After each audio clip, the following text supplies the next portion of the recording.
जय गुरुदेव। मैं सुजीत शिव सनातन में आपका स्वागत करता हूं। आज हम बताने जा रहे हैं महाअवतार बाबा जी के बारे में। ये जो महाअवतार बाबा हैं इनकी आयु बहुत ज़्यादा है। कुछ लोग मानते हैं कि 4000 वर्ष है, कुछ लोग मानते हैं 3000 वर्ष है, लेकिन कुछ लोग का ये भी मानना है कि 2500 से 3000 की आयु इनकी है। यानी ये 2500 से 3000 साल पहले से जीवित हैं। और ये ज़्यादातर बद्रीनाथ का जो क्षेत्र है उन पर्वतमालाओं में या फिर सिद्धाश्रम हो गया, वहाँ ये बहुत लोगों ने इनको देखा है, बहुत लोगों से ये मिले भी हैं। और ये जिन लोगों से मिले हैं वो कोई साधारण आम आदमी नहीं होते हैं, वे साधना के क्षेत्र में अन्यतम उच्चतम योगी होते हैं। वैसे तो इनके जन्म के बारे में जो है पूरा पता किन्हीं को भी उतना नहीं है। कई सोर्सेस से, कई जगहों से अगर आप देखते हैं तो कुछ लोग मानते हैं कि ये तमिलनाडु के परांगिट्टई नामक गांव में हुआ था इनका जन्म।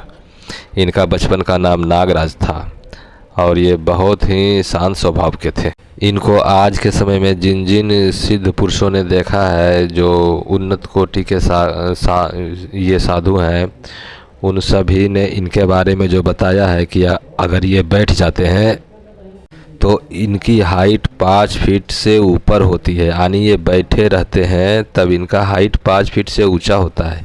और ये जब खड़े हो जाएंगे तो लगभग 10 तो पूर ही जाएंगे, इतनी लंबाई। यानी उस समय के लोग इतने लंबे होते थे, उस समय से ये जो है आज तक जीवित है।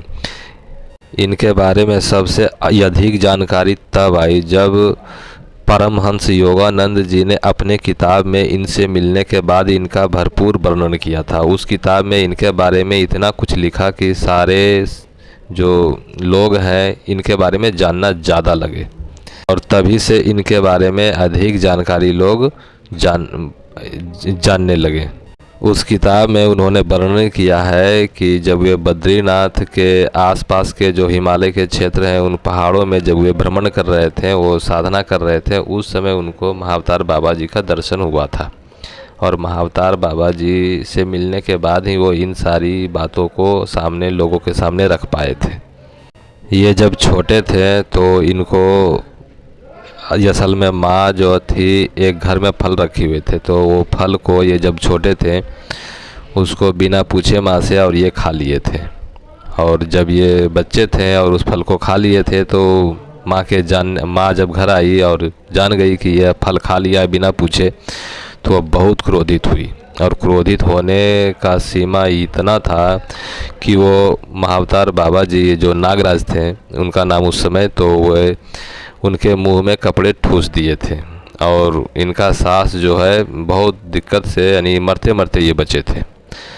उसी दिन से इनके मन में वैराग्य हुआ। ये घर से बिल्कुल टूट चुके थे, इनको मन में निराशा घेर चुकी थी और वे बहुत ही कटे कटे से रहने लगे थे। इसी समय कुछ दिनों के बाद इसमें हुआ क्या कि इनका अपहरण हो गया। नागराज जी जो महाअवतार बाबा हैं, इनका अपहरण हो गया। अपहरण होने के बाद इनको कलकत्ता में ले जाकर उस समय बेच दिया गया। ये जो मनुष्यों का तस्कर है, मानव तस्करी उस समय भी बड़े पैमाने पर होता रहता था। तो इन बालक को, ये जो नागराज जी थे, इनको ले जा कर के वहीं कलकत्ता में बेच दिया गया था। और ये अपने जीवन में इतना दुख, इतना कष्ट झेल रहे थे, जो तो यही समझ सकते हैं कि एक बालक को बेच दिया जाए इस ढंग से तो कितना वो दुखी होगा, जबकि वो बहुत छोटा है। इनको गुलाम की भांति खरीदा गया और वहीं इनसे सेवा करवाया गया। ये बहुत गुलाम की तरह काम करते थे। लेकिन एक बात इनका अच्छा था कि इनका जो मालिक था वो बहुत ही दयालु स्वभाव के थे। उन्होंने कुछ दिन के बाद इनके चाल चलन, बातचीत और हाव भाव देख करके इनको आज़ाद कर दिया, इनको छोड़ दिया, स्वतंत्र कर दिए। इनको स्वतंत्र होने पर इनको बहुत खुशी हुई। और ये वहाँ से, अब घर भी तो नहीं था और घर में भी जाते तो कहाँ जाते, ये वहीं से साधुओं की मंडली में साथ होकर हमेशा हर जगह घूमते रहते थे। ये जब हमेशा हर जगह घूमते रहते थे तो इनको बहुत तरह के साधु संत हमेशा मिलते रहते थे। उनसे बातचीत, उनका रहन सहन, खान पान, उस आनी परिवेश में ये ढल रहे थे धीरे धीरे, और इनको वहाँ बहुत अच्छा मन लगने लगा। ये वहीं शांति से रहना पसंद करने लगे। वो हमेशा इधर से उधर घूमते रहते थे। जिधर जिधर साधुओं की टोली जाती वहीं वे चले जाते, और साधुओं की टोली एक दो नहीं, कई कई रहते थे।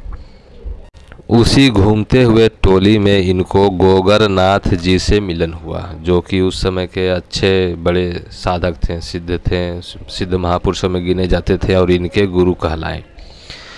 ये जो गोगरनाथ जी थे ये बहुत ही सरल स्वभाव के थे और अत्यंत उच्च कोटि के साधक थे। इनके पास उच्च कोटि की सिद्धियां थी। इन्होंने महाअवतार बाबा जो नागराज थे, बचपन का नाम, उनको ले जा करके अपने साथ रखा और कुछ समय के बाद इनको जो है तंत्र दीक्षा में जो है पारंगत किया। इनको तंत्र का ज्ञान दिया, मंत्र का ज्ञान दिया। इनकी शक्तियाँ उस समय बढ़ रही थी। एक समय ऐसा आया कि गोगरनाथ जी ने अपनी सारी जो है सिद्धियाँ इनको दे दी, सारा ज्ञान दे दिया। उसके बाद गोगरनाथ जी से कहा कि मुझे तो और ज्ञान चाहिए। जब नागराज जी ऐसा बोले कि हमें और ज्ञान चाहिए, तो गोगरनाथ जी ने बोला कि अब इस धरती पर आपको ज्ञान देने वाला और तो कोई मुझे नहीं समझ में आ रहा। ऐसा करो, आप अगस्त मुनि से दीक्षा ले लो। अगस्त मुनि जो त्रेता के राम के समय के थे, और इतना समय के यंत्राल में वो मिलते कहाँ। बिना वो त्याग तपस्या के तो आने वाले नहीं थे, बिना प्रार्थना के। तो यह बहुत ही कठिन कार्य था कि अगस्त मुनि से वे दीक्षा ले सके। लेकिन इनका जो मन था बहुत ही सुदृढ़ था। जो बात एक बार मन में ठान ली उसे पूरा करके ही छोड़ने वाले थे। ये अगस्त मुनि से दीक्षा लेने के लिए अत्यंत कठिन ही साधना शुरू कर दी, और उसमें ये खान पान में कोई ध्यान नहीं दिया। इनका शरीर बिल्कुल छिन्न हो गया था। ये मरणासन स्थिति पर अच्छे दिनों के बाद चले गए थे। ये हर क्षण साधना में बैठे रहते थे। इनको कोई भी ये नहीं था कि हम मर जाएं या कुछ हो, लेकिन अगर जीवित रहेंगे तो अगस्त मुनि के शिष्य बनकर रहेंगे, ऐसे हमें जीना नहीं है। ऐसी दशा में जब ये हुआ तो अगस्त मुनि को आना पड़ा, और उन्होंने सबसे पहले इन्हें भोजन दिया, पानी दिया, और उसके बाद इन्होंने दीक्षा दी। ये जो नागराज हैं, नागराज महाअवतार बाबा, इनको दीक्षा देने के बाद ये वहाँ अगस्त मुनि से अब तंत्र की विद्याएं सीखने लगे, और अगस्त मुनि ही इनको क्रिया कुंडलिनी प्राणायाम सिखाए थे। क्रिया कुंडलिनी प्राणायाम में ये जब महारत हासिल किए, ध्यान जब लगाए उसमें, तो इनको 18 महीने का समय लगा इसमें पारंगत होने के लिए। जैसे ही इन्होंने क्रिया कुंडलिनी प्राणायाम में जो पारंगत हासिल की अगस्त मुनि के द्वारा, तो इन्होंने मृत्यु को उसी क्षण पीछे छोड़ दिया। यानी 18 महीने के कठिन कठिन परिश्रम से इन्होंने जो मृत्यु है, मृत्यु से को छोड़कर ये अमृत की ओर चले गए। ये अमर हो गए उसी समय से इनको मृत्यु कुछ भी बिगाड़ नहीं सकती। इनकी सिद्धि और साधना की कोई सानी नहीं है, कोई बराबरी नहीं है। ये अतुलनीय साधना के शक्तियों के स्वामी हैं, और तभी से ये महाअवतार बाबा जी के नाम से भी प्रसिद्ध हुए। इन्हें मातंग भी कहा जाता है।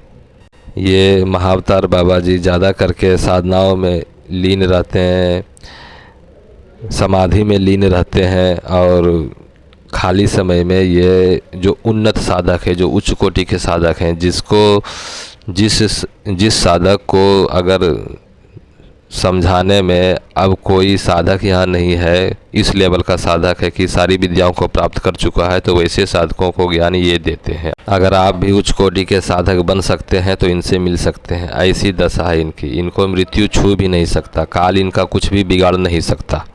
ये सिद्धाश्रम के महानतम योगियों में से एक हैं। ये लिहिड़ी महाशय से भी बहुत बार मिल चुके हैं। डॉक्टर नारायण दत्त श्रीमाली जी से भी ये बहुत बार मिल चुके हैं। ये ढेर सारे साधकों से मिल चुके हैं, लेकिन सारी बातें गुप्त होती है। साधना पथ का यही नियम है। इनके जीवन से हमें सीखना चाहिए कि एक छोटे से निसहाय बालक से इतनी उच्च कोटि की शक्ति प्राप्त की जा सकती है, इतने बड़े साधक बने जा सकते हैं, मृत्यु को पीछे धकेला जा सकता है, अमृतत्व को प्राप्त किया जा सकता है। हम और आप क्यों नहीं, हम में से भी कोई ऐसा साधक है, आप लोगों में से कोई है, अगर इतनी क्षमता है, साहस है, तो ऐसा बनने का हमेशा प्रयास करें। इससे महाअवतार बाबा से हमें यही सीख मिलती है। चाहे परिस्थिति जितनी भी खराब हो, साधना पथ में हिम्मत कभी हारनी नहीं चाहिए, धैर्य कभी खोना नहीं चाहिए। मैं सनातन से जुड़ी हर जानकारी को लाता रहता हूँ। अगर आपको ये वीडियो अच्छी लगी हो तो लाइक करें, शेयर करें, सब्सक्राइब करें। अंत तक देखने के लिए धन्यवाद।